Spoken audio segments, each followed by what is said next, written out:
Excuse me. All right, everyone. Welcome back to the stream. So I'm just waiting for everybody else to show up. This is going to be for the animation talk, the Let's Talk. But I think for the time being, I'll at least go ahead and looks like we're hold on a sec. Looks like we're good. Yo, what's going on? Trying to see if better. Can you hear me? Yep, I can hear you loud and clear. Which mic is it coming in off of?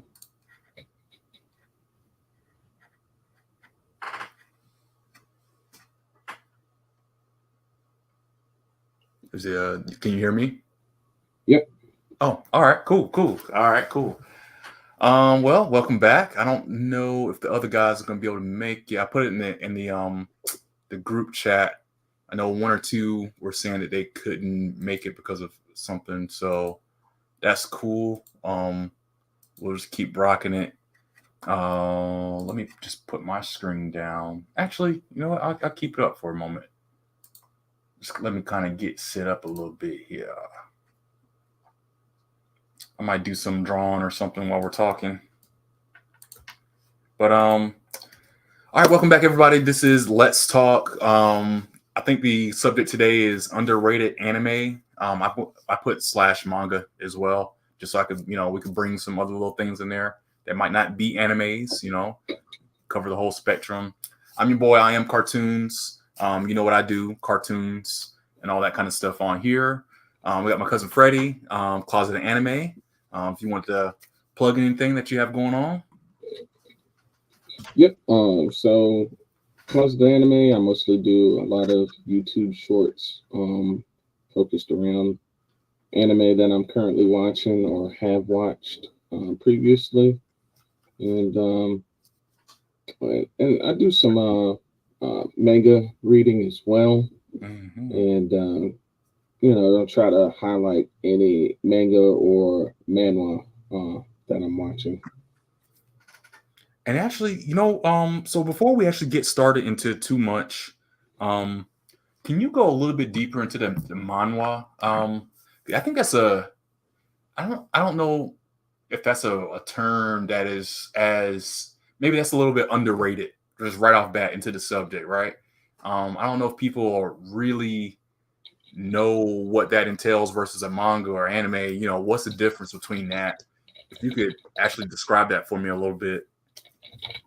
Yes. So the manga, just the term for the animation, that's Japanese, of Japanese origin.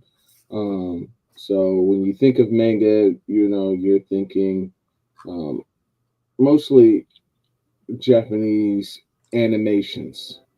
Um, then you have your manhwa with the W, um, and then you have your manhwa with the U. So that's going to be MANHWA and MANHUA. And those are the different um, animated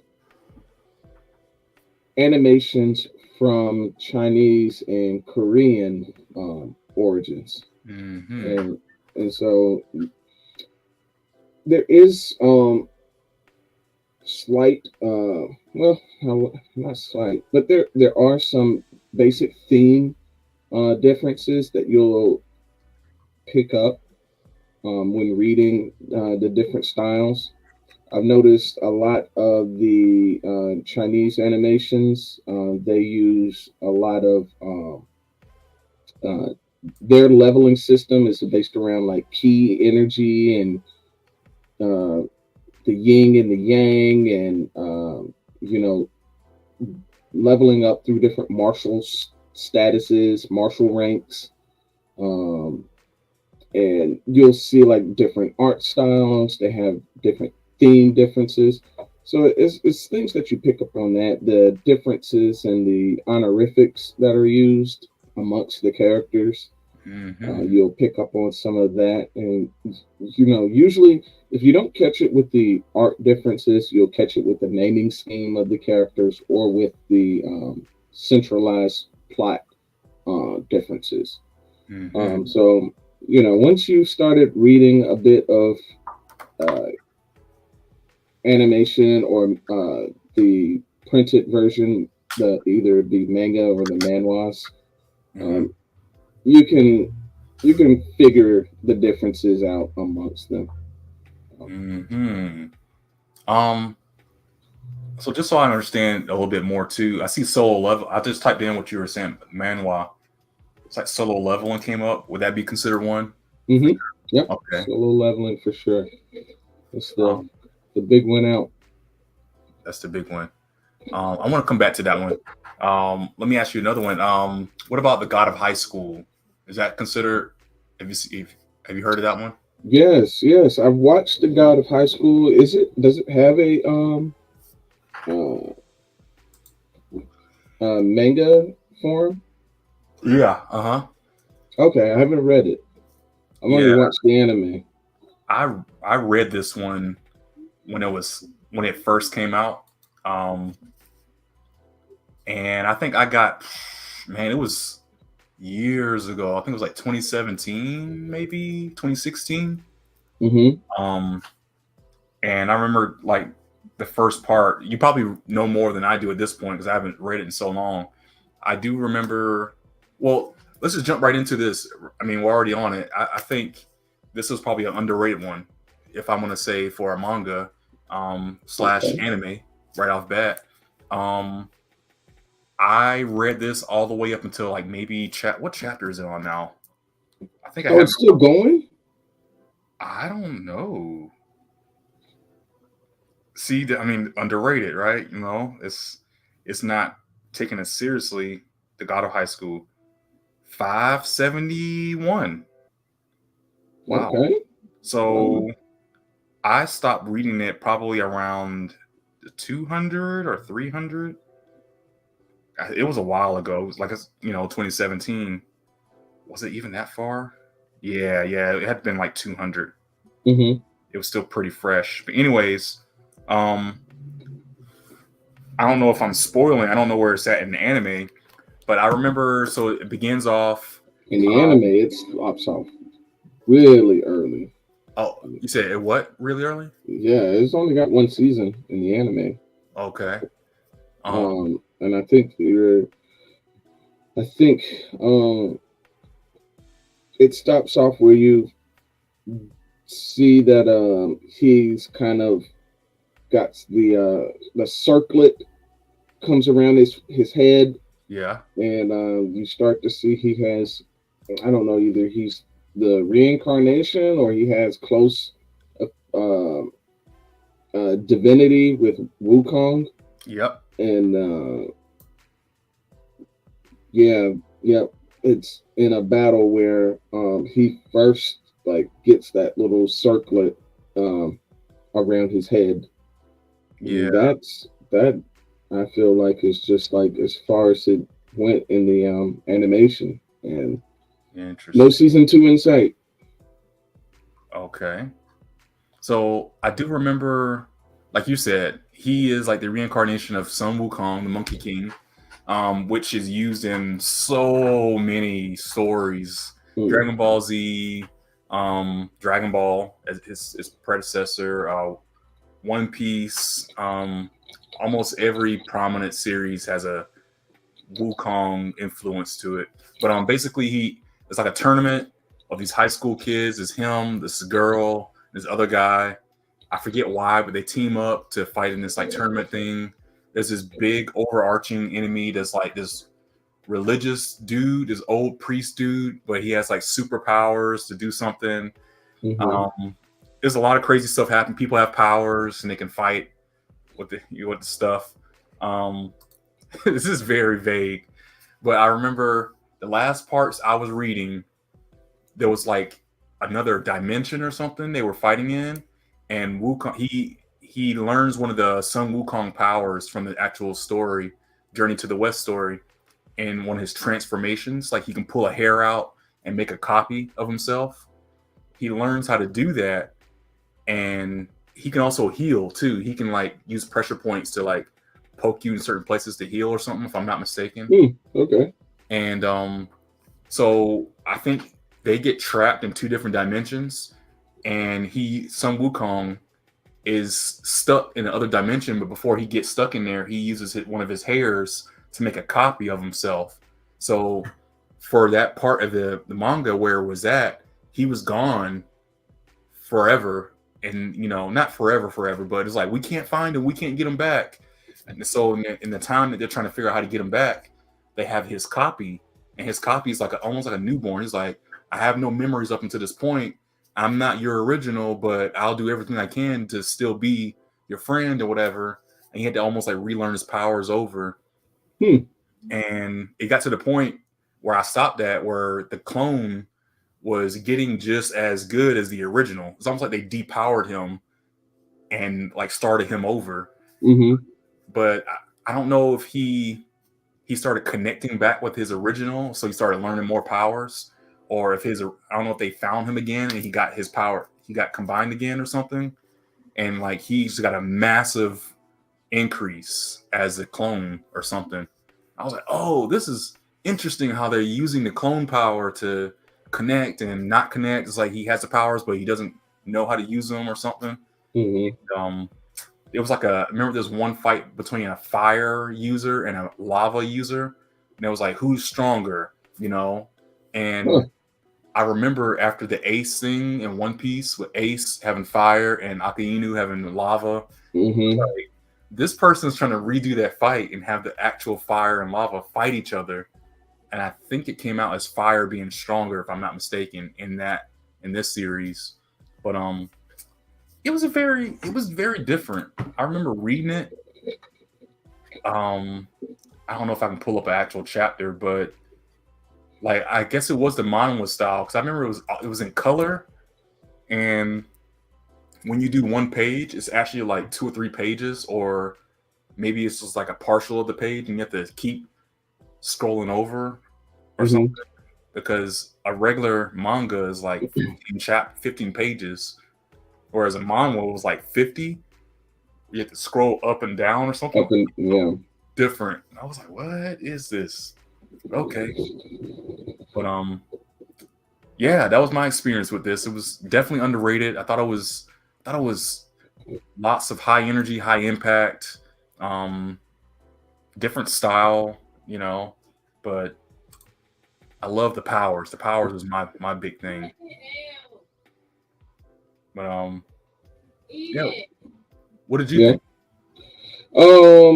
I would have to go back and rewatch this anime, and you're right. It is a underrated, because I remember when it came out, I was an avid watcher of it, and then it just, after the season ended, it was just, that was it. It was gone, and I hadn't heard any prospect season 2 information.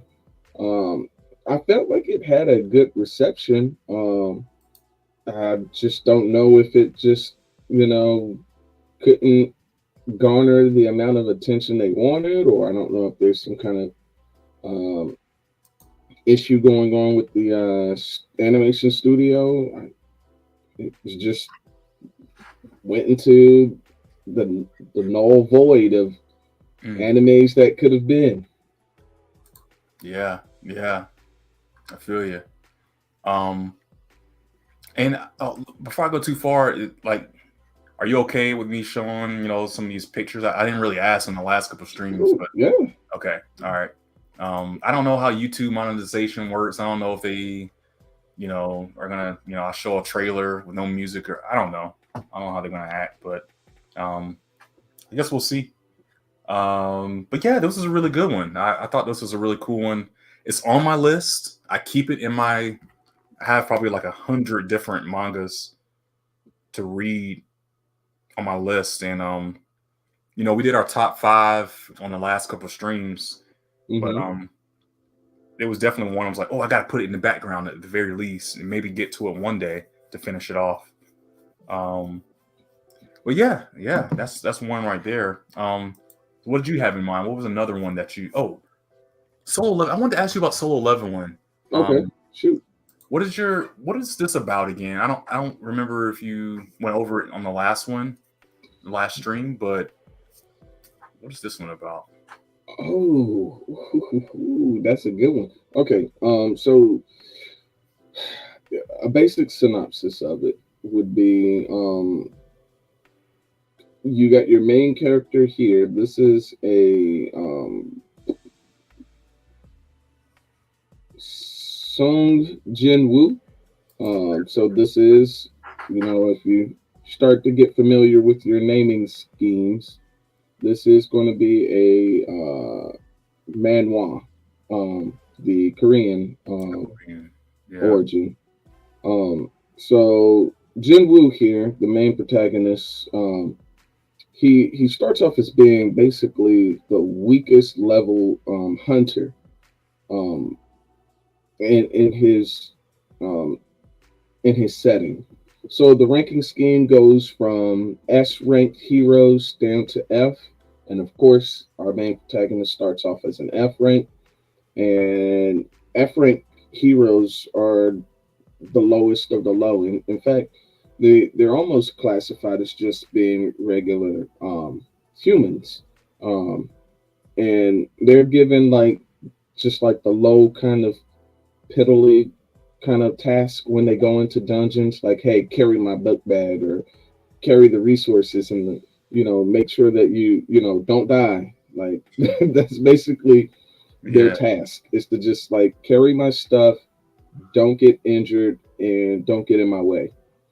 And he joins this group of yeah, it kicks off with him joining a group. They're going into a dungeon. The dungeon rated was pretty low rated level, and a lot of the people that were going in, they were veterans. Hmm. Um, oh, that's another thing.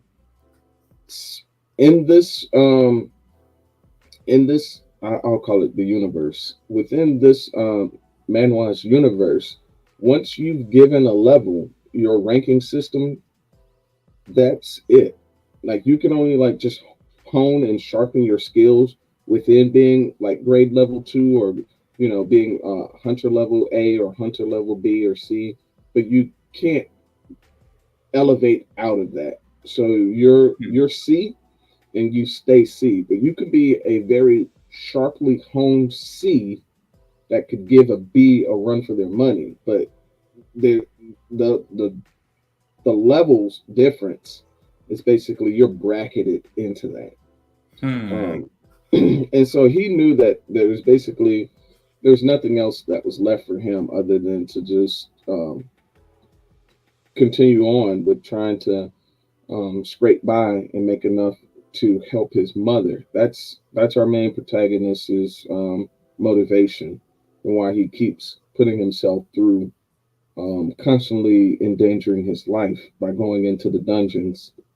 And in this particular dungeon that the group goes in, they're very confident. In fact, they're probably a little too overconfident because they stumble across a dungeon within a dungeon.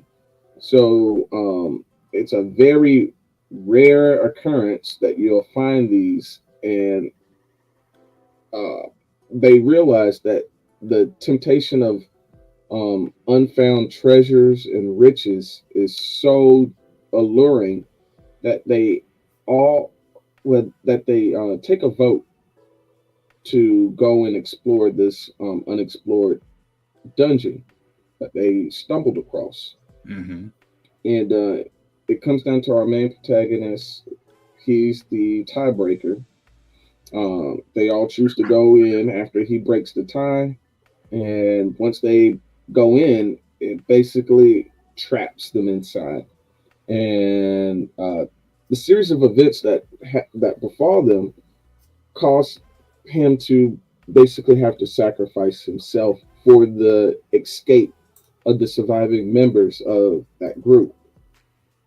And Hmm.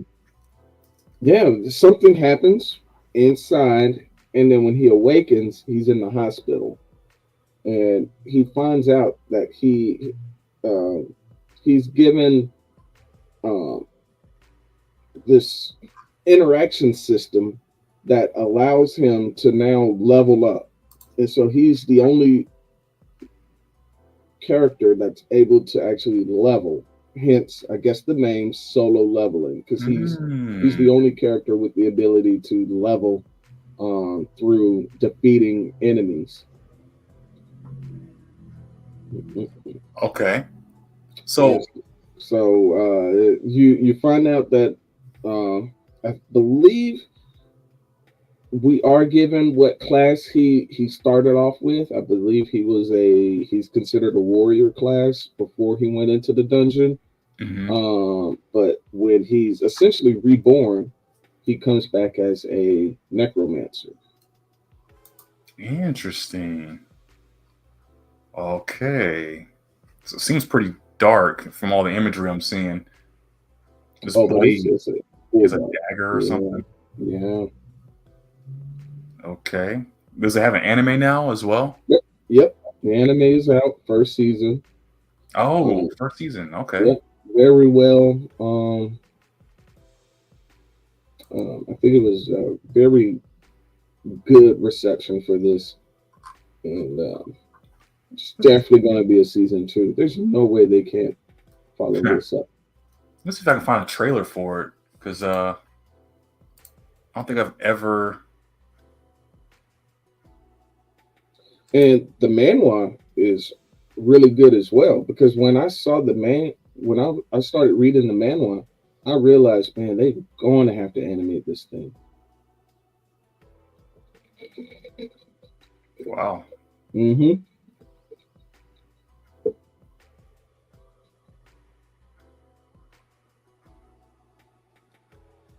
Solo leveling. Yeah, they're showing the story panels from the I was about to anime. say that doesn't. This doesn't look like the anime. Well, that's cool. That's good. Um, no, that's interesting. So it's a little bit more interesting than I thought it was.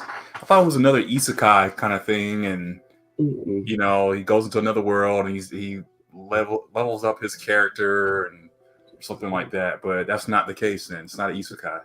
No, no. The dungeons are it's happening within that world's time. Hmm. So yeah, he's not teleported to another world that deals with dungeons and beasts. Yeah, interesting. Okay, okay. Um, but yeah, well, thank you for that. I think you've kind of sparked my interest in this one. Um, I was trying to see. I think I have it on my list too, somewhere. There it is. It's only 200 chapters. That's not No, long at all. yeah, it's not that long. I mean, especially if you're a binge reader, you can definitely finish it off. Something else about these manhwas, like I said before, it has the color. Like it's an actual colored series, not black and white like the anime, like the mangas. Hmm. So you definitely can get into it a lot more. Um, man, this is seems very dynamic action based. Okay. Well, cool. Well, yeah, I was interested in hearing about that one. But is there another series that you wanted to kind of throw on the board?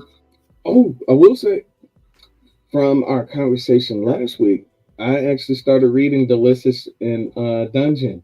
Ah, No, well, no, I haven't started reading it. I started watching the Delicious in Dungeon um, okay. anime, and I like it. I Yeah, like it. Yeah. yeah. So you saw the characters. He was like, "Oh man, I wonder what that tastes like." Mm-hmm. They eat this monster or whatever, and the girl's like, "No, I can't eat that. I can't eat it or whatever." And then she eats. She's just like, "This is delicious." I mean, Yeah, the suit of armor, and he's like, I wonder if we could eat that. It's like it's a suit of armor. He's like, but it's a monster. If it's a monster, we can eat it. Exactly. And then they find out like it's like muscles or something. It's like some kind of like mussel or oyster that's using the suit of armor. It's like its shell, and Exactly. it's a colony of them. Yeah. Exactly. It was that was the one that I couldn't really figure out right at first. I was like, what is it? Living armor? Like, Hmm. is the armor just hard and it's actually a soft tissue thing, but it's just hardened? No, it's like you said, it's the muscles. I was like, oh, okay. But yeah, they. What did you think about the action in some of the battles and stuff that happens in it? Yeah, they kept the quality of anime battles that I would, enjoy. Hmm. Um, but I could tell that it is mostly focused on its comedy. So Yeah. it's a light-hearted comedic anime, at least for the moment. Unless they're about to like do like a complete 180 and like get like very serious on me. Uh huh. But yeah, I think it's interesting that a lot of the characters don't like. As long as you can get to them, apparently, if you can revive them in time, or there's a body retrieval group that comes through the dungeons and tries to like rescue, you know, deceased adventurers. If they can get to them in time, or if they can retrieve the bodies, you can be revived. Yeah. Um, that's unique. I don't think I've seen that done in a lot of fantasy anime to that degree. I think what Log Horizon does that, where like Mm-hmm. essentially the players can't die; they just get you know resurrected back at their spawn point. Um, Shangri-La Frontier, they do that. You're just basically playing a game, and so you can die, but you're just like you revive back at your save point. So yeah. Mm-hmm. Yeah. Yeah. That was a different little take that they do to that with that. And again, like I said before, this is by Studio Trigger, the same people who did Kill la Kill and who did Gurren Lagann and BNA. Um, they did Dead Leaves, the little short. It's like a 54 or 44 minute anime movie. Dead Hmm. Leaves, same like in your face dynamic style. I'm I sitting here. don't think I've heard of that. I don't think I've even seen that. Oh Deadly. man, that's one of my favorite. I've watched this a couple times over because it's so unique and it's so like mesmerizing. I mean, okay, I mean, just kind of go um right into it a little bit. I'm trying to see if I can pull it up. Is this right? Yeah. Hmm. Yeah, it's almost like you can't even tell what's going on because it's so in your face, and the colors, but that same dynamic, high impact. It's the same director, the same person who directed um Gurren Lagann and stuff Mm, directed this. I can see that. Yep. Yeah, yeah. Yep. And it's very short. It's only like I said, 44 minutes of the whole thing. So you got to imagine it moves pretty fast. All the characters, the power ups. They get a couple of power ups, and it's like it happens. It's like it just happens out of nowhere. Some of the villains, there's people die. Like in Gurren Lagann, it's like, oh, that's my favorite character. Nope, dead. You know. So yeah, man, it's intense. Of course, the comedy, a lot of the comedy is in there too. Um, some explicit content, the guns. There goes the drill. Yep, yep. He loves putting drills and stuff in all these things. Um, the powers. This is just a trailer. Hmm. Okay. You said it's only 45 minutes long. Yeah, yeah, Okay. All right. really good. Um, so that's another one there. But I mean, we're going into all these different ones that I'm thinking of. Is there another series that you think is underrated that is worth highlighting or bringing up? Yes. There's a new. Well, I'll say that for a little bit later. Um, the skeleton soldier couldn't protect the dungeon. Yeah, I think you mentioned that before. I think Hmm. skeleton soldier. Oh wait, there it is. Failed to defend the dungeon. Yep. Okay, Yep. is this Now another? this is another fully colored uh manual. Oh, okay. Um, so you can really easily get into it. I mean, it's fully colored front to back. They don't hit you with like the first 3 pages is colored, and then you're back to reading black and white. Um, and I just love the fact that it's really immersive as you're trying to figure. It throws you into the story with you trying to figure out what's going on the same way the main character is trying to figure out what's going on. Hmm. And I kind of like that because he's resurrected by a necromancer, and he becomes this necromancer's foot soldier. He's essentially a low peon skeleton soldier, Hmm. um, and somehow, unlike the others, he has a little more autonomy. So he has self um, realization. Um, he he understands that he is different because he's able to realize, hey, wait, I'm this creature, I'm this entity, but I wonder who I was before I died and became a skeleton soldier. And he has his main objective, which he was created to do, is basically to protect his master, which Hmm. was the one that summoned him.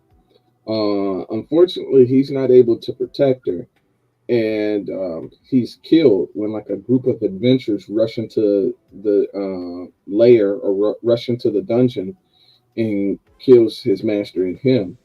But through some kind of weird series of circumstances, he has the ability to travel, like almost like a was it ReZero, where if he dies, he gets reset back into like a different, basically like a respawn point. Like he resets back to the point before he died, Mm. and like moments before then. So when he resurrects, he realizes, hey, wait, I'm feeling a weird kind of deja vu. Something's happening.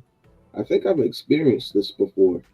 And then he's Mm. like, oh, there's those guys that came in. Wait a minute. I think I know what's about to happen. And then he's killed again. And then when he respawns, he's like, okay, everything, I'm experiencing all of the same stuff happening again. Something's going on. I know what's about to happen. There's going to be some adventurers come through this entrance and they're going to kill my master. I need to warn her. And so he's trying to warn her. And she doesn't believe him. Then the adventurers come in, they kill them all again. Then he's like, okay, now I got to figure out a way to convince, And so it starts to build on that. Mm. And he starts to try to do things differently. He starts getting he starts to get armor, specialized armor to protect Mhm. his fragile body. Then he starts learning different sword styles. He starts learning magic. Then he starts to find that he's able to absorb. Yep, assimilation. He's able to assimilate different abilities and powers from people Oh, after they've died. So he starts to, like, even though his master has died, he assimilates some of her abilities and powers. and And that's so that's he her right realizes, there. uh, let's see, Uh, this girl right here yes, that's the dead, one that's basically. like half human, half, yeah, Oh, skeleton, okay. yeah. And he starts meeting different characters, but you start to realize, like, he'll meet them in one of his life iterations, and they'll be slightly different when he meets them again in his new life. And that's because the things that happened that made the character the way they were when he met them before were negated because he did something to alter their life experiences. So Hmm. he did something to alter one of the character's life experiences where she didn't experience like destitution. She didn't experience famine and like the need for struggling hard in the streets. And so she became a slightly different person when he met her again because he did things to alter like the trajectory of her life in his next go around. Hmm. And yeah, there's other things where he does and it like completely makes the character when he runs back into him devoid of certain emotions. Um, and then there's other characters that are kind of, how do I put it? They play very key pivotal points that um, when he goes to remove this particular element Hmm. from them, it essentially erases that person from Hmm. his future timelines. So he can no longer meet them again if something particularly happens to them. Hmm. So yeah, that's Interesting. So as you were saying, I just added it to my list now. I see. That's what I like about these talks already, because it's like it's never something I would have even thought to even add it to. I'm like, man, skeletons. I ain't worried about no skeletons. So, but as you're describing it, it's like, oh, it's a little bit more interesting than I thought it was. Just initially hearing you talk about it, and as we're kind of going through it, it was like, okay, that's interesting. It's like I can yeah, add it to my list. You know. and it gets to like a really fun part where you know he gets a good run in a particular go, Uh huh. and he says to himself like, okay, yeah, I'm gonna do everything I can because there's points before then where if he comes up to like a certain hardship, Mm-hmm. he's like, you know what, forget it, I'll just restart over, and then just he will actually off himself so that he can just reset because he's like, I know already, I know how to deal with this person, or I know how to deal with this thing Uh or this huh. entity. I'm just going to reset, and then he'll just off himself, and then he'll come back. But and then when he does so many things right at this one point in time, you're rooting for him, and he's just like doing everything he can to like stay alive because he does not want to reset. And Interesting. and like the enemy that he meets is just too powerful for him, and Yeah. so when he's defeated, he resets back, and then he's just like speed running back through, like trying to get back to that point. So he's like, Huh. he knows exactly what's about to happen, where he knows who he needs to meet, when he needs to meet them, what Mm-hmm. they know, what they don't know, and so like he's like heading off different enemies before they can even become a threat. It Ah. gets really fun. Okay. Yes, that is pretty interesting because it adds another layer to it where it's not just fighting or whatever. It's like he's actually taking advantage of his power to die and come back, and then the desperation of him like, oh no, I need to keep this. I want to keep this, you know. That's pretty cool. That's pretty good. Okay. I see it doesn't have an anime yet, apparently, Mm-mm. right? But it needs one, man. It It is. needs one. It's already like just the illustrations alone right now is great. Yeah. So I don't know what studio could pick that up. There's great material already there. Mhm. It's and the the animation could only just make it better. Can only make it better. Only make it better. Interesting. Okay. Okay. Um, I got another one here for you. This is a manga. It never got an anime, unfortunately. I actually read this. I don't know. I don't think I started at the beginning of it, but I jumped in somewhere where it started and finished it out. It's completely done. 14 volumes. I think it finished back in 2016. So another old one. Well, not even 10 years old, but it's this one here. It's called Area D. Have you heard of it? No. So Area D, Nope, haven't heard of that. man, where do I even start with this one, man? This I don't even know how I found it. I think I was just scrolling through one day and found it and was like, oh, that's cool, and then just kept reading it or something. This is part two actually, so I need to go back to part one. So it was one of those that has two parts, kind of like One Piece, where all the big events happen in the first like 100 chapters, and then it ends like it's like oh snap, like that's the end of what Mm-hmm. happened to him, and then it picks up again a couple years later, and like it finishes the whole series out. Um, Area D is about a world where people have powers. I think they're called alters maybe or something like that. Okay. But they have powers. Our main character's name is I think is Jin.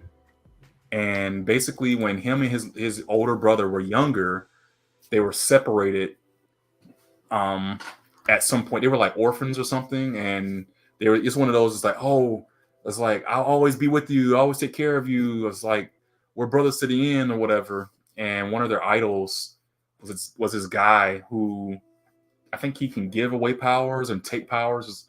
No, that's wrong. There was a guy that it's like one of their idols or whatever, like one of their heroes or something. Um, that's a big part of it later on. But basically, his older brother has the power to give powers and take them away. Hmm. And I think somehow one day, I think he gave Jin his powers or something, and they separated. Something happened. So Jin is on a journey. He's grown up. He looks like this now. He's has long hair or whatever, and he's on a journey to find his brother. He doesn't know what happened to him.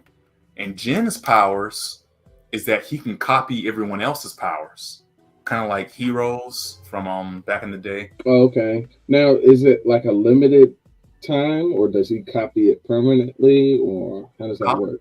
It's a permanent copy until he copies somebody else's. Oh, so you can only copy one power at a time. Correct. Okay. Um, and what is neat about it? So Jin, like his personality type is like this. What you see right here, he's always stoic. He's always serious. He's always on top of it.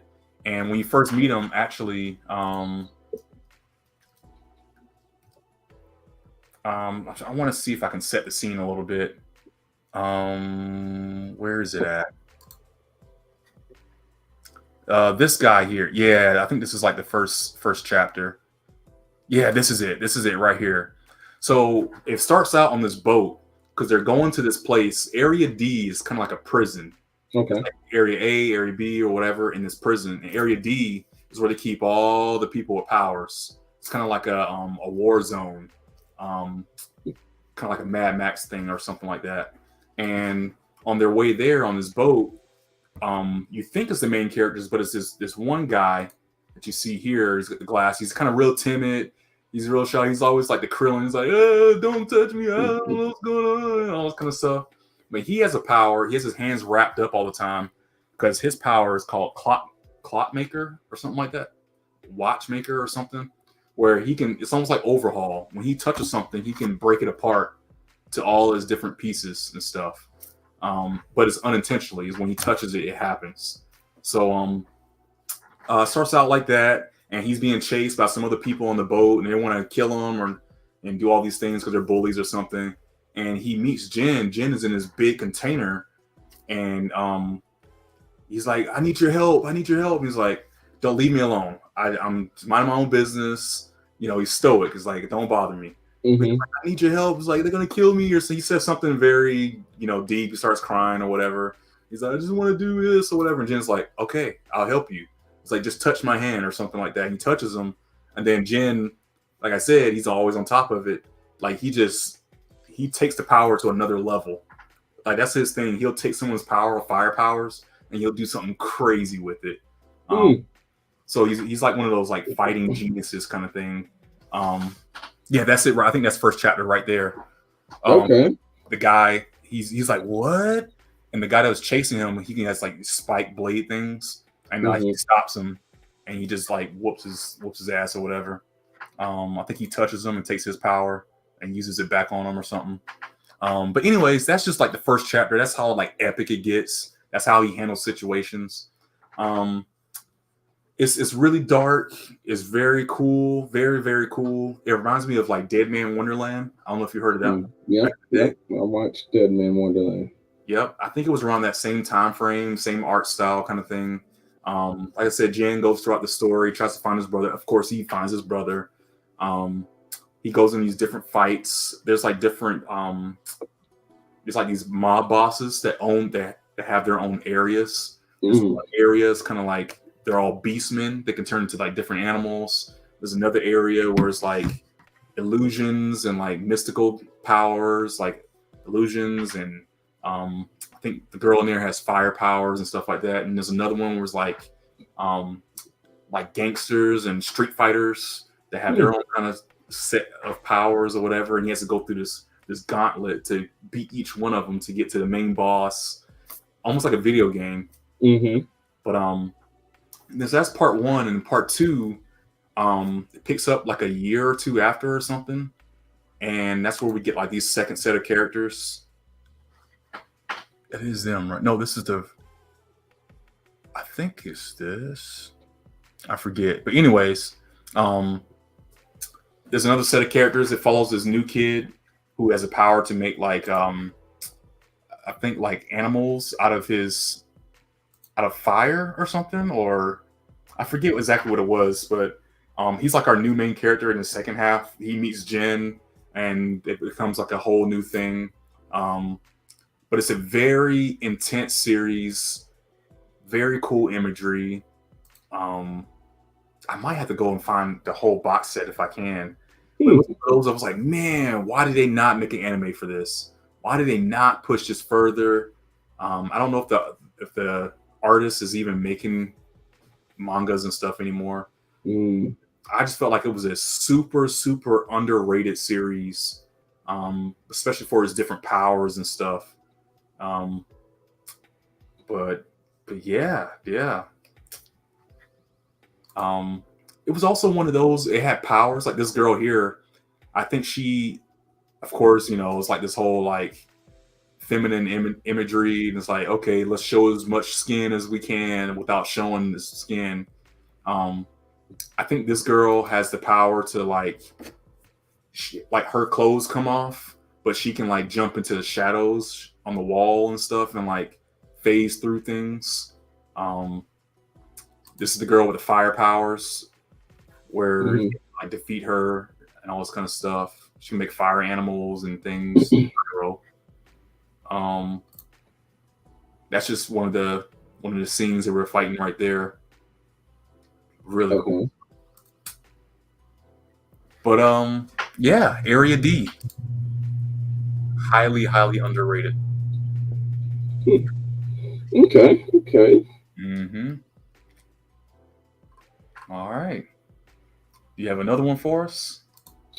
Yes. Boom, boom, boom, boom. So I think it's underrated in that um, a lot more could have been done with it, but I'm happy with where it's at right now. I enjoy it for the most part. But it would be the Shangri-La Frontier. Now I've heard of this Shangri-La Frontier. Oh, with the animal, he has the bird head thing. Mm. I think I've seen this in different places, but I never watched it. It's an anime, you said? Yep, yep, yep, yep. Oh, I think from what other people have said, they wished it was like more story focused. But not every anime has to be, great in storytelling. Sometimes you just, want to get right into some action and you want to just enjoy characters. Um, you get this uh, your main character. The world is a video game, so it's like Sword Art Line if you were able to log out of your VR headset. Hmm. And so, uh, yeah, essentially, he's uh, uh, a super gamer, but he particularly specializes in playing trash video games. So the games that no one likes to play, the games that are filled with glitches, he loves that stuff. He loves trying to beat like crazy, um, these crazily overly powerful, flawed enemies. That will do weird things in the game when you're playing that would frustrate most players. And they Hmm. just, throw the game away. Like, man, this game's trash. I can't play it. You can't even beat like the second boss. And he plays it and he enjoys them. He beats them. He exploits the flaws in the game. He exploits a Hmm. lot of the bugs that he finds. Well, this particular game, Shangri-La Frontier, comes out, and it's touted as being like the best world immersive game out there. And for some reason, he decides he's going to pick it up. He's like, okay, all right, this game's so great. I Hmm. guess I gotta play it. But he takes all the skills that he's acquired in playing all of these like glitch filled games and these games that where you have to memorize, enemies, uh, hitbox areas. You got to memorize, um, their strike patterns. All these games where it literally takes like fractions of seconds to make or break certain fights, and he's just that good at memorizing these things and learning, you know, um, the strike distance of certain enemies. Like, ooh, I know that he only has a sword reach of, 4 feet. So I can stand just this distance to miss this strike.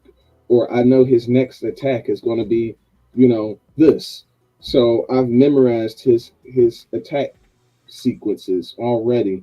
I know it's going to be this. I know his next go to is going to be that. Oh, wait, hold on. Something changed. It's because his HP dropped below a certain point. So now he's changed up his attack pattern scheme. This is Hmm. just like this other trash game that I played. And Oh. so he goes off of all of these different uh, accounts that he's played different characters in different games, and he brings that all over into this game. And the thing about this game is that it is very much more realistic. The blades of grass, the wind, speed, aerodynamics, all that stuff now plays into effect more so in this game than it did in any other game. So now he's using um, real world physics and dynamics too in this game. So he's like taking from all of these different aspects and putting them into trying to master this game. Hmm. Interesting. Okay. So did you why the bird head though? What is that about? So for some weird reason, he decided he was going to make his character. I want to say his character looks exactly like him, and I think he was just doing it for like shits and giggles. But then he realized, oh wait, everybody will actually know what I look like in the real world, Hmm. and he didn't want to be like that readily known, so he decided to use some type of mask. And the bird mask was the only one that he was able to get at the time and acquire, and he's just kind of stuck with it. Huh. It's just like this motif. with no other gear or nothing. He's just like, I'm just gonna. Yeah, there's a reason behind not having any gear too. Yep, something Okay, happens, and so okay. yeah, he's unable to wear any gear. Ah, interesting. Okay. Well, very good. Very good. That's like I said, I've heard of it, but and I've seen like a picture or two. I never put the two together. People were like, "Oh, the Shangri-La series." Like I saw this picture or something. I was like, "Oh, that's kind of weird." But Yeah, like okay, I'm trying to see if you've seen this other anime. I'm trying to think of the name. The main protagonist, his name is Maple, Mabel. and she has a huge shield. Okay. Man, what is the name of that anime? But like her thing is like she specs all into like defensive skills and Okay. defense. And well, this particular character, he specs all into I want to say like luck and agility. And so he uses luck because he's very much into like um, crit, critical chances and Hmm. critical hits. And so I thought that was interesting because I've always seen like the different gaming style anime where like your character specs into like a lot of like strength if they want to be like really strong. Right. Maple was different because she spec'd into a lot of defense and she had like huge shields that she would keep like rotating out of to like do different things. Um, and I'm trying to think of some others. Like if they're like a magician and they're wanting to do things with magic, they spec high into like wisdom or intelligence, whatever. Hmm. And this is the first that I've seen where someone's like, give me that luck stat, or give me. It's like what? Like no one speaks into luck, and Yeah.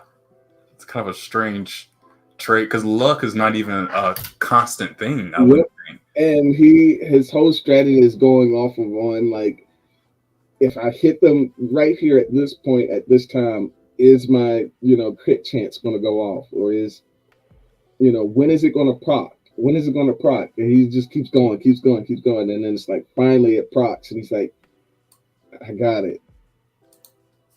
Hmm. Okay. Okay. All right. That is it's definitely a different way of playing it. Definitely a different way of approaching the whole aspect of it. Um, and it's not an isekai. It's just a him playing a game like a sword art. It's more like a sword art. You said right. Yes, it's like Sword Art if they were able to log out of their headsets. So he does log out like every Mm-hmm. day and Yep. or whatever. He just jumps in whenever. Okay. Mm-hmm. Yeah. Oh, that's the name of that anime that I was trying to refer back to. It's called I don't want to get hurt, so I'll max out my defense. That's what it's called. Yeah, they do like those long names, Okay. man. We have to look that up. I'm sorry. That's wild. I don't want to get hurt, so I'll max out my defense, bro. Yep. Bro, what? And that has an anime adaptation. Yep. Yep. Oh my gosh. And it's in season two. Yeah, they've finished Oh, season two. this is I've watched one and two. this little cutesy girl, and she's all All defense, man. She is on like defense. Okay. just really I'm break the scared to wall. scroll too far in this whole thing, man. This is because it's too, they're trying real hard to skate the line. You know what I'm saying? This one's tough work, man. I'm gonna back away from this one just because I'm scared of what might pop up with this. Uh, Now that's fine. That one doesn't have any, fan service. fan service. No, it's all just kind of like light-hearted gimmicks and stuff like that. So Hmm. yeah. Okay. Okay. Fair enough. I'm trying to figure. Okay, here's another one. So I'm kind of bringing up all the old school ones that Okay. I read around this 2016 era because the stuff I'm reading now is way different than the stuff I read back then. Let me see. And again, I haven't touched it since then. I think it finally has an anime now. It looks like UQ Holder. Have you heard of this one? I heard of that one. Yeah. Yo, yes. Oh, he turned into a girl. Oh, this is Yep. much further along than I thought. So this is spoilers for me.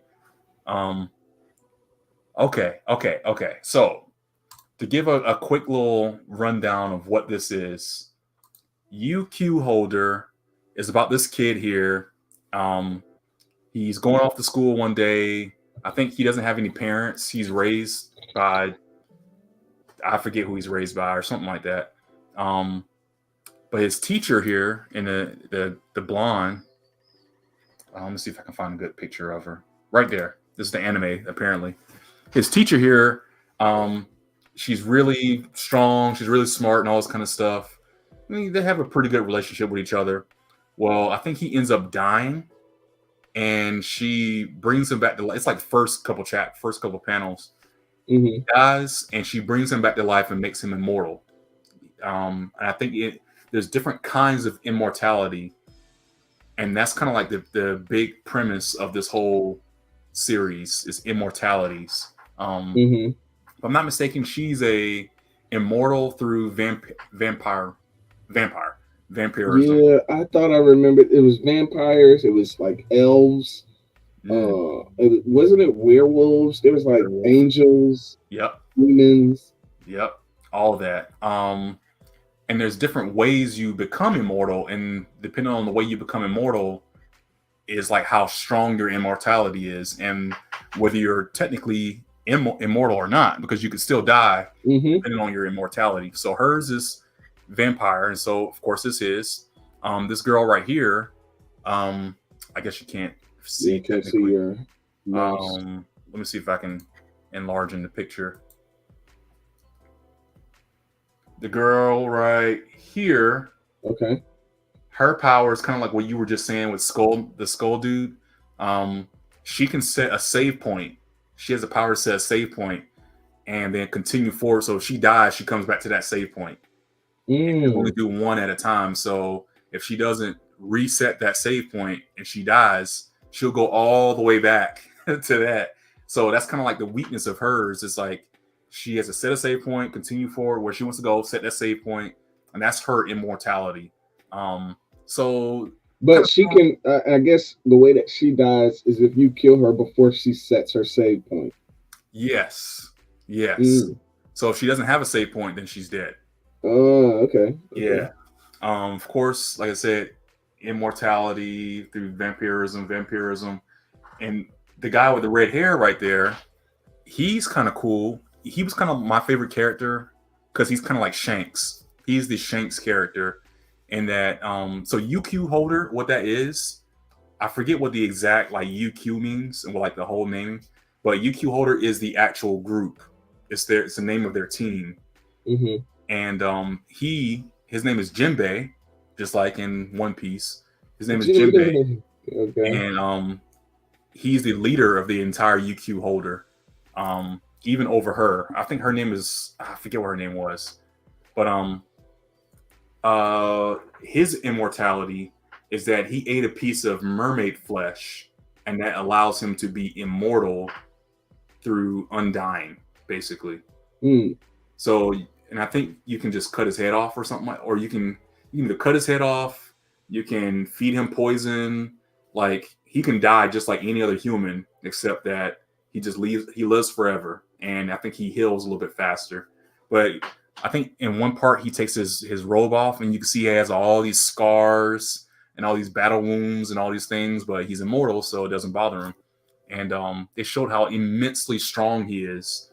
Like he looks normal. He's like smiling and stuff, but then he can just unleash this massive amount of power. out of nowhere. Um, and then this other girl, I think she's like a witch. Mm-hmm. Um, there's another one, I think hers is a curse. She has the power of a curse that keeps her alive or something like that. So it's not really immortality, it's just like magic, basically, Mm. just power or something like that. But anyways, um, the series is about the boy, and there's another boy, or actually, can't even say boy really. It's a ooh wow, that's small. I'm trying to see if I can get it up and show. Um, okay, much better. Nope.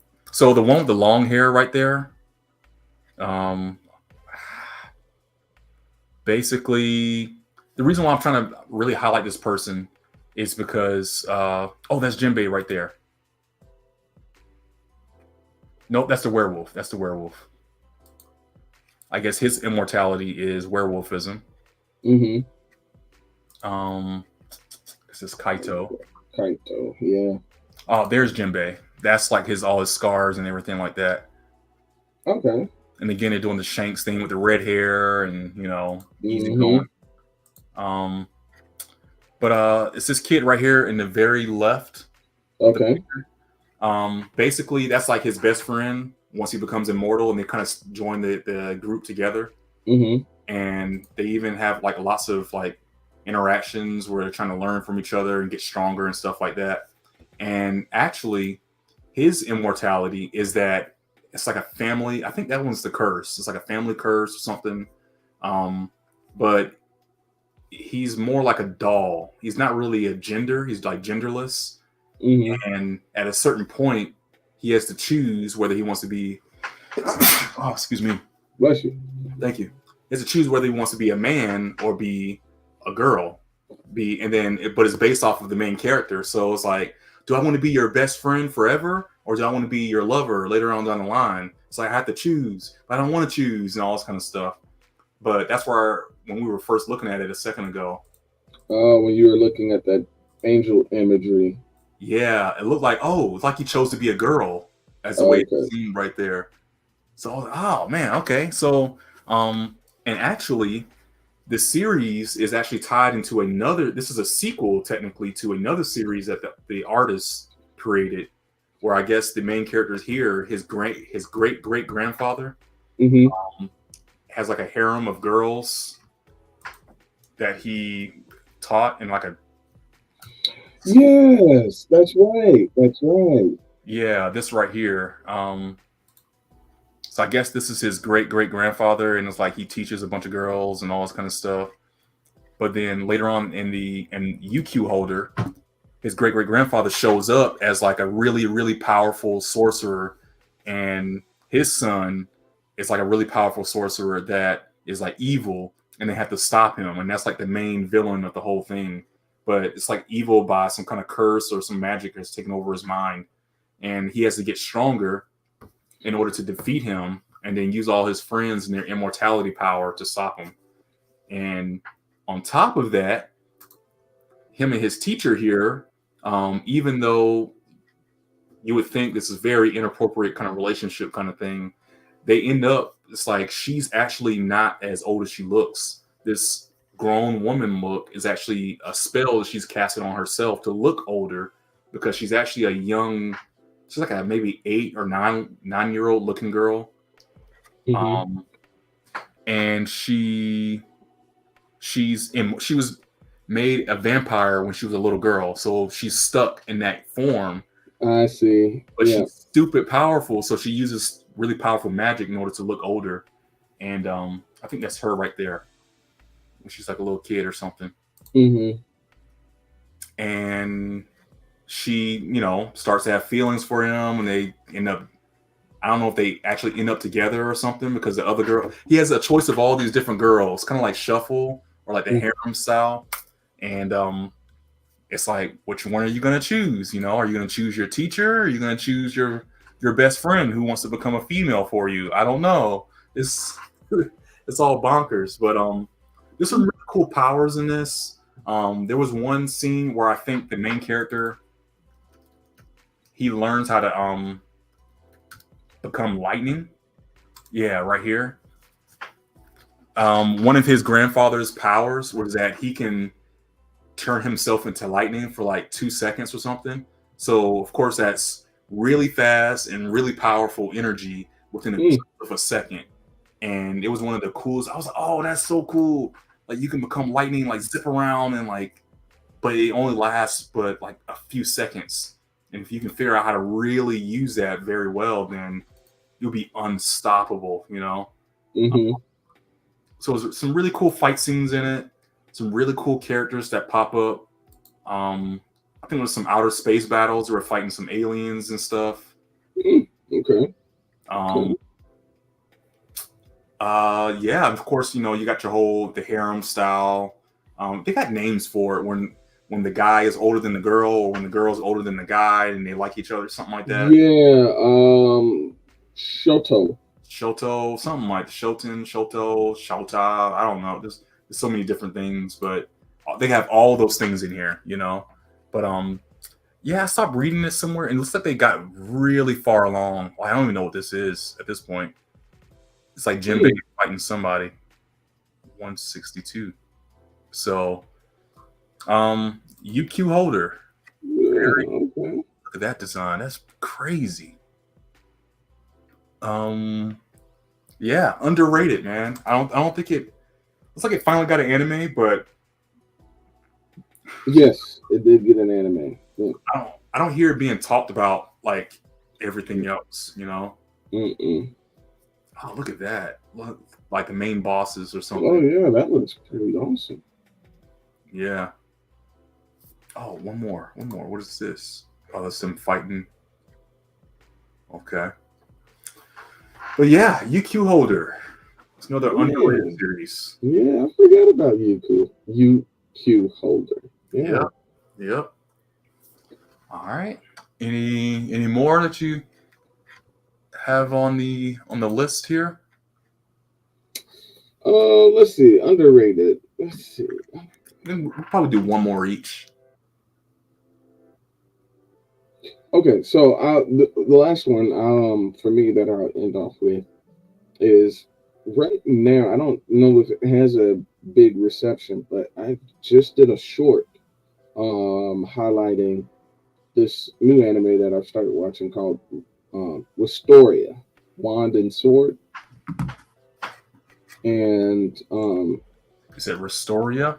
yes, it gives me the Mashal Magic and Muscles kind of feel. Not as far as like the art style or the character himself. They're definitely um, they're definitely two different characters. Mm-hmm. But the theme of it is basically this is a world that's based around magic, and magic being something that's touted and is used to distinguish the haves from the have-nots. Um, so you know you can see the elitism in um, people that make a certain magic rank, or you know they become a higher entity because they are well skilled um, in magic, and then they get this ranking associated with their skill level, Mm-hmm. and then they look down on the lower skill levels, and even worse, it's like the ones that don't have any magic or don't have the ability to use those same skills, they're basically just looked at as trash. They're disposable. They're less than. What are you doing here? So, kind of like in Mashal in Wistoria, we're following Will. Will, he's a character that he can't use magic. So, Hmm. he wants to join this high elite status of mages, Mm-hmm. um, but he's struggling in school because there's certain requirements that you have to make in order to even take a certain test to qualify to become this to join this league of mages.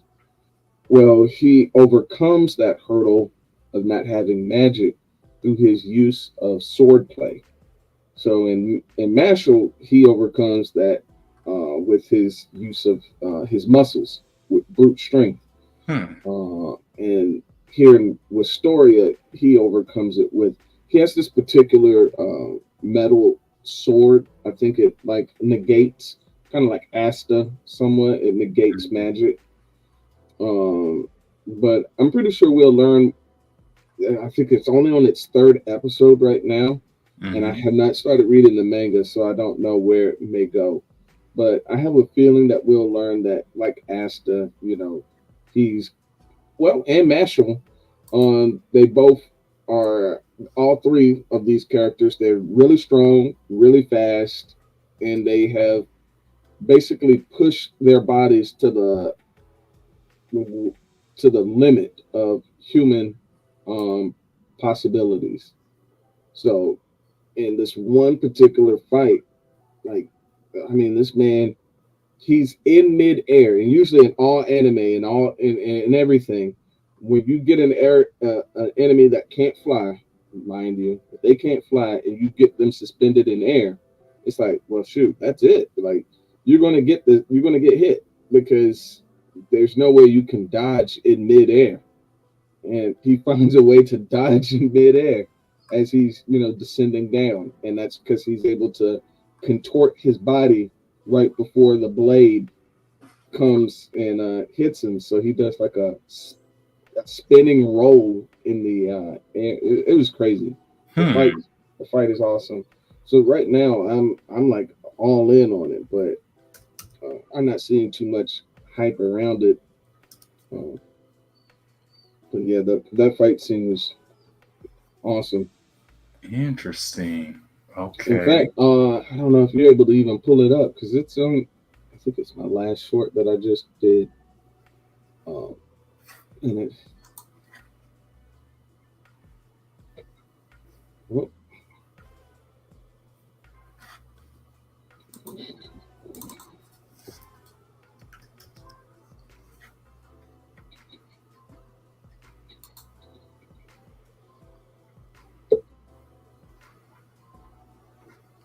but yeah, they share some of the elements, Mm-hmm. but they all kind of differ.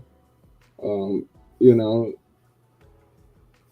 that's the Mm-hmm. thing that I like about anime. They can take something that has some of the same themes, but then still turn it into give it its own individuality, Mm-hmm. so that you're like, man, I'm definitely watching something that has distinct differences. You can tell that there are some likenesses to other things. Mm-hmm. Maybe it grabbed an element from here or it grabbed an element from there, but it still did a good job into turning it into its own uh, distinct show. It's got its own individuality. Yeah. Interesting. And what is this? Is a Crunchyroll one? Um, I think it is Crunchyroll. I think it Okay. is. Okay. Just trying to find some good images of it. All right. Very good. Excuse me. Um, so if I had one last one to bring up to show, um, I was kind of torn between. I don't know if it's worth really bringing up because both of these that I was thinking about are done and gone. Well, I did Area D, so I'll do this one. I'll do this one. Okay. Um, I originally was gonna do Toriko. Um, have you heard of Toriko? I can't say I have. Okay. That character looks familiar. Mm, Okay. Well, I'll tell you what. I'll stick with Toriko then. Um, Toriko was one that it ended in 2017. It started in 2008, so it was about 8 years worth okay. of content. It finished completely. I'll bet that the last, I said like the last 50 chapters were rushed. Like you can tell at a certain point, it was like they had built up all this content. We're about to do this world building. We got like 8 more battles at least. And it's like, nope, we're just gonna cut this off. Here's our last battle and finish it off. And it's like, dang, Mm. you know. But Toriko is about it's about food. It's about eating food and getting all the nutrition out of the food and becoming stronger because of the food. Um, there's a thing called gourmet cells, and that the more you eat really good foods and eat animals that have these gourmet cells within them, you absorb all these gourmet cells that in turn make you have a lot of gourmet cells that make you stronger. And you use these gourmet cells for like power, and you can do like, you know, energy attacks and powers and do all these different things and so on and so forth. Um, so the main characters that you have here, I want to find a good picture. This is a good picture. Oh, this is a great picture. The main characters we're looking at here is Toriko. He's the one with the blue hair. Mm. And the other main character is Komatsu. He's the one in the front bottom with the black hair, little short kid looking.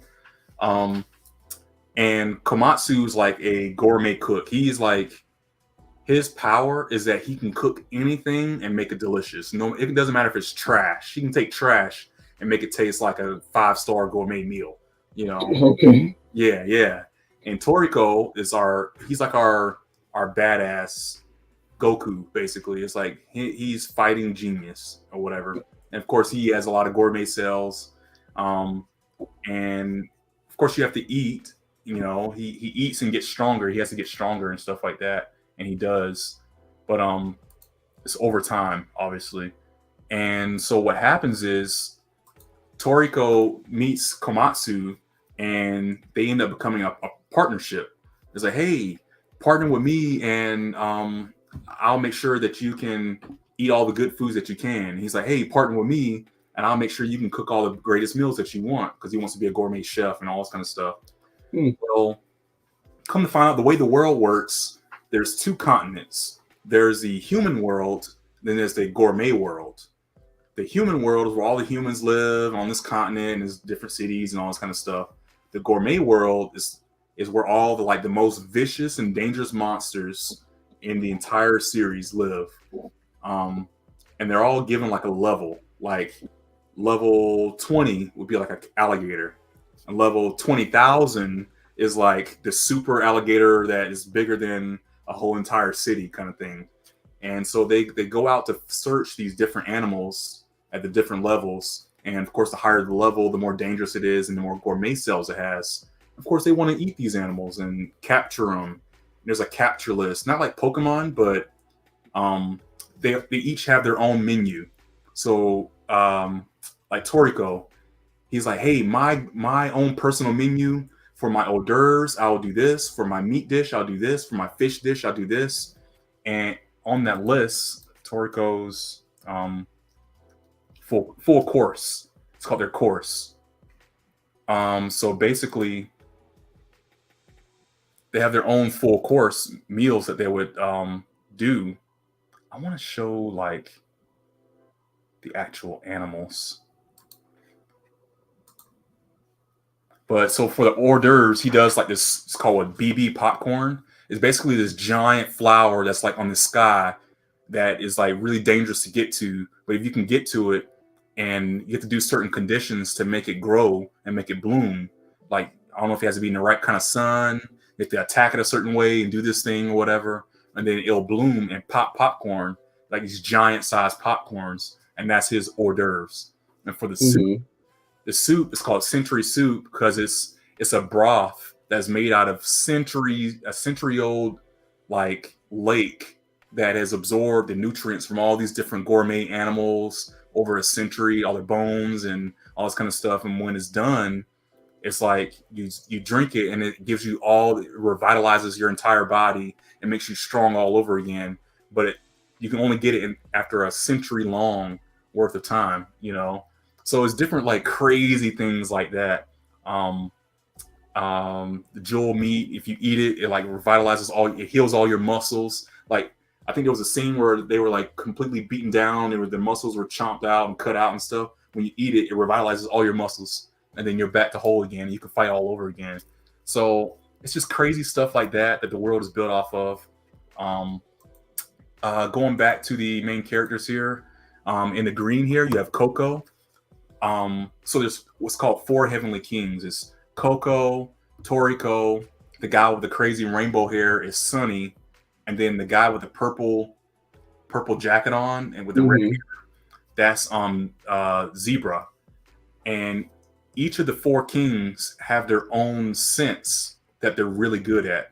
So Toriko has a strong sense of smell, and it's funny because when you think about food, it's like he's like, I can smell the beast. It's like 100 miles away that way or whatever. It's like he can smell the dish.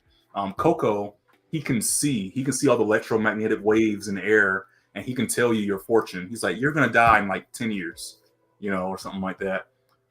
Sunny, his hair is like snakes. He can control it in any way. So his is touch. He can Hmm. touch things and like do stuff or whatever. And Zebra, his is sound. And he's like the Vegeta of the series. He's the only person that gives Toriko a run for his money.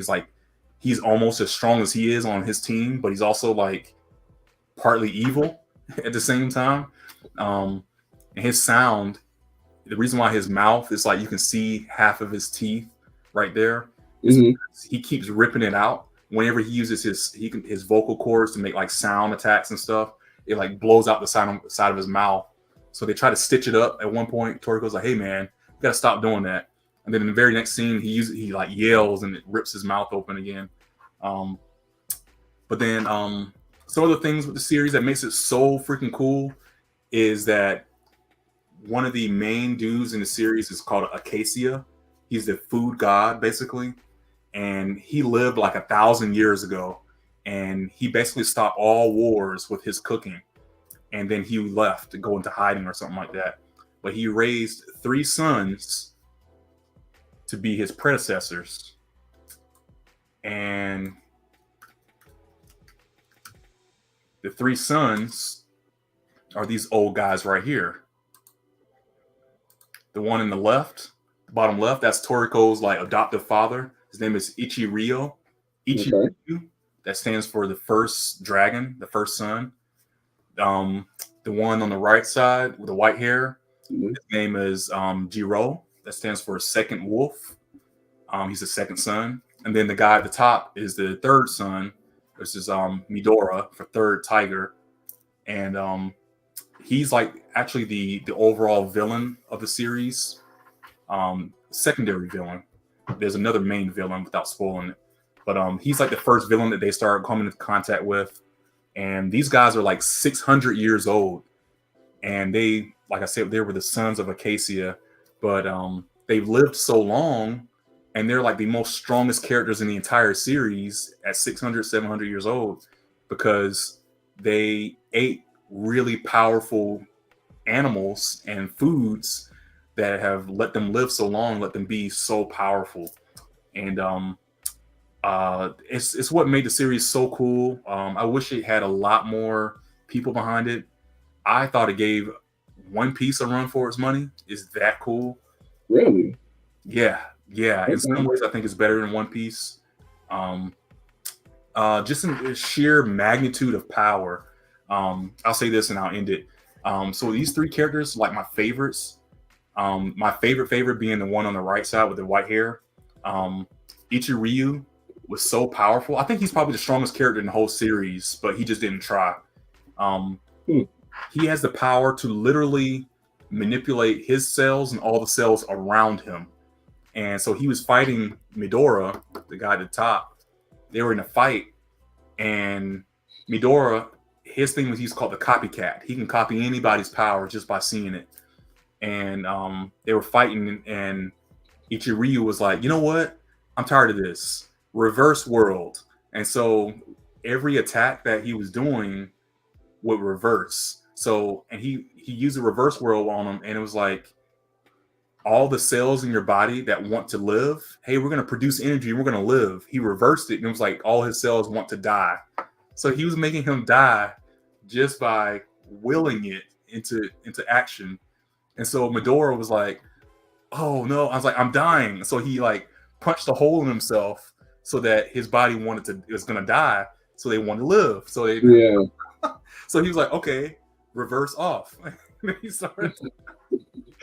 He's like, okay, well, I'll reverse it again.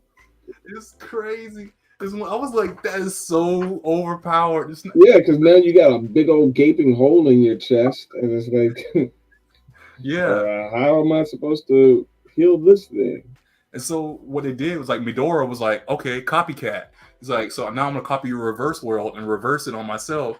It was like a game of chess back and forth, Mm, back and forth. And so like I said, Midora, he was crazy strong. Like I said, the copycat thing.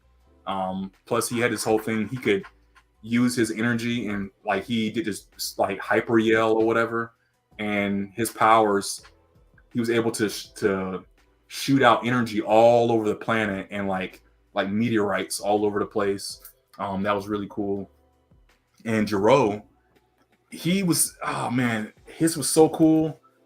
Jiro was able to he looks like an old man, right? hmm Um in his last fight before he died, he ended up dying.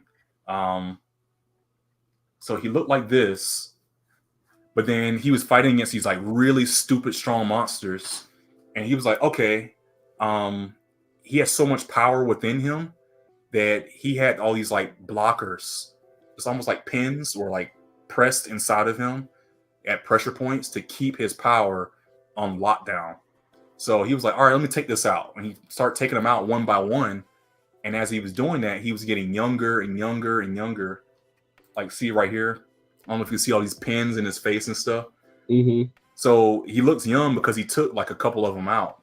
So when he ends up taking all of them out, he grows to look like really young, like this all over again, like he's in his 20s or something.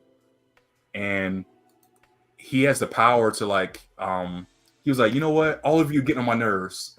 It's like chill. So he punched the world. He said grand knocking, and he punched like the ground, and it made the whole entire earth stop spinning. And then everybody on the planet was like paralyzed for like a minute. And then he was just walking around doing his own thing. It was like, what? It was like you shouldn't be that powerful, you know? This was Kill one. an individual like that, then. I mean, Say what? how would you even kill an individual like that? So he died. So he went to his super, like his all out form. He's like, yeah, now I can release my 100% power.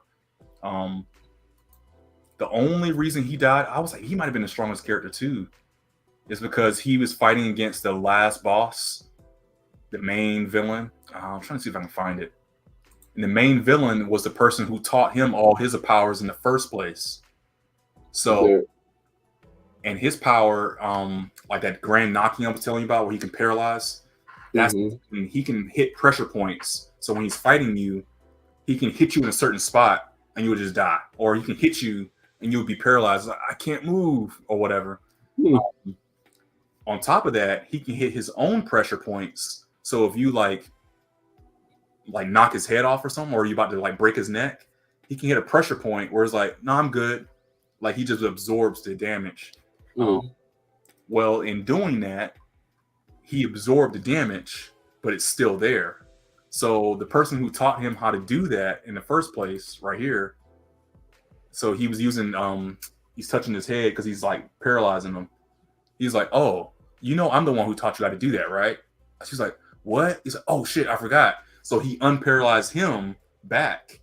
And when he did that, he unlocked all the damage that he took his entire life that he always paralyzed on himself. If that makes sense. Oh, So, and by unlocking all of that stuff, so now all the damage is coming back on him over all the years, like 700 years worth of damage. And he, I mean, even he can't handle that. So that's how he ended up dying. Um, see if I can find it. It's right here somewhere. Like this is him fighting him right here. He's like going around. He's like doing these punching and knockings and stuff. hmm. And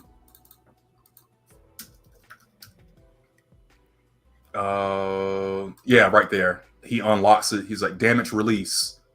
So it was like you may not be able to use knocking to manage the damage you take.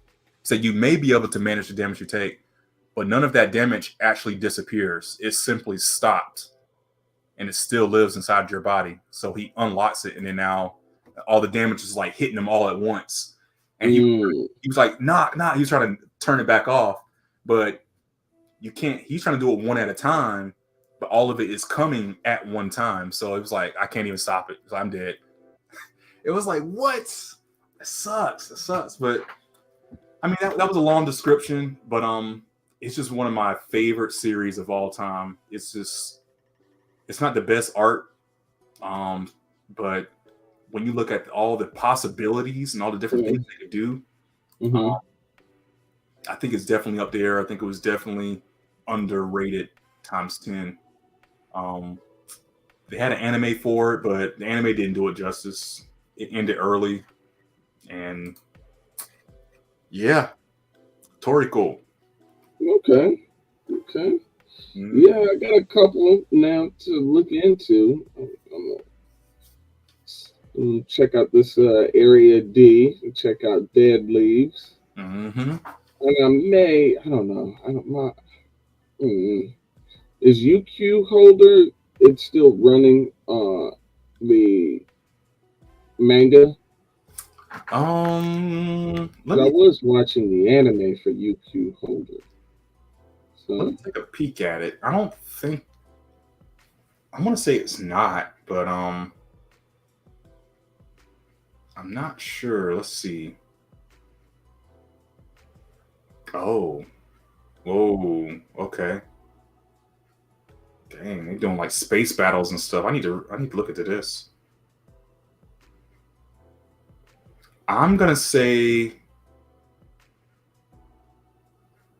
dang, that's cool. Like stupid spoilers, but I'm gonna say the manga is done. Okay. Yeah, it's done. It's done. Yeah. I might start reading it now.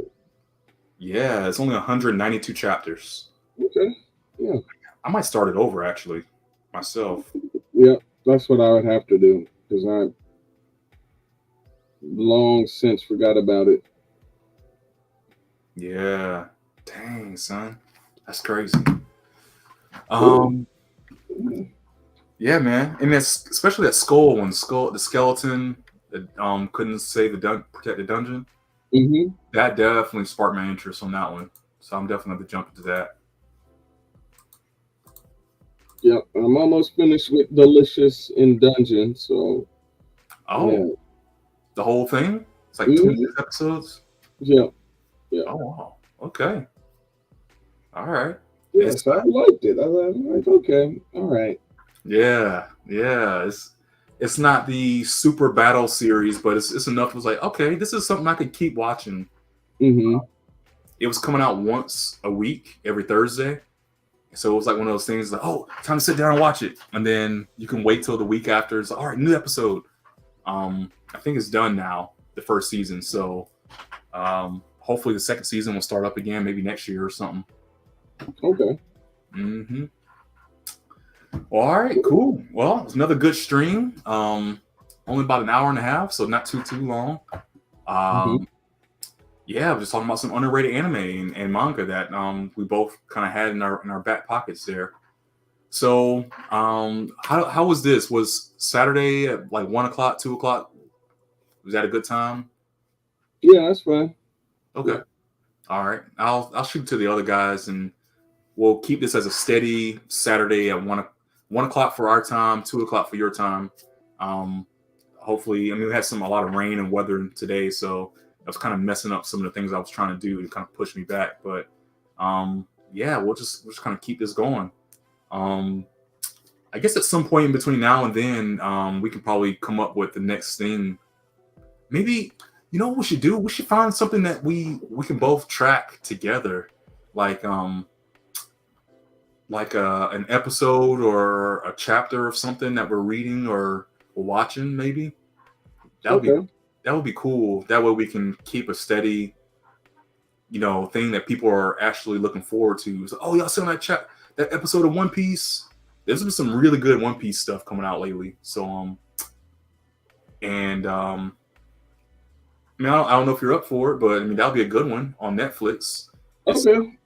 Yeah, the new season of One Piece. Yeah, the new season. That'll be good. I gotta catch up on it too myself. So Yeah, I thought it was interesting how like they changed like their outfit theme based on the arc, and so yeah, now they're in like these like robot suit looking kind of yeah, yeah. They do that like they every got no arc. feet. It's just like one solid like leg or something. You seen that? Yeah, yeah. I'm like, where are their toes? It's just Hmm. one little tube. It's a tube Yep, foot. one tube. Yeah, yeah.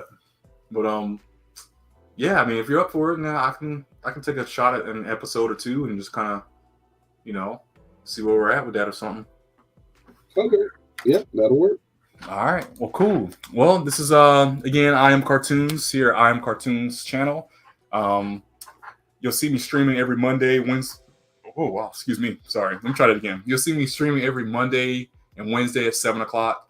Every other week I've been switching it up. I've been doing my Philandroids episode 2. I've been working on that this week. Next week I'll be working on Econ. That's my client project I've been working on here lately. So Monday, Wednesday at 7 o'clock Central Standard Time, and then on Saturdays we'll be doing our Let's Talk streams about manga, anime, and just whatever comes up. We might need to do our relationship talk thing at some point too. We got to start that up at some point. I watched another Pop the Balloon about Oh the my goodness. Yo, those are wild. Those are yeah. wild. Um, I watched one today, the Toxic Pop the Balloon. It's a parody of like Pop the Balloons, all comedy, being silly and stuff. So maybe we'll have to do that one at some point. But yeah, Freddie, anything you want to say before we take off? No, just yeah, just come check out the channel, Closeted Anime. Again, it's more skewed towards a lot of my shorts, highlighting anime fights, fight scenes. Um, and I kind of dabble around in going through and highlighting different anime that I have watched or am currently watching. Um, and just, yeah, I get into anything, anime, manga adjacent or related. Hmm. Awesome. All right. Well, folks, that's all we got for today, and I guess we'll see y'all next week. Take it easy.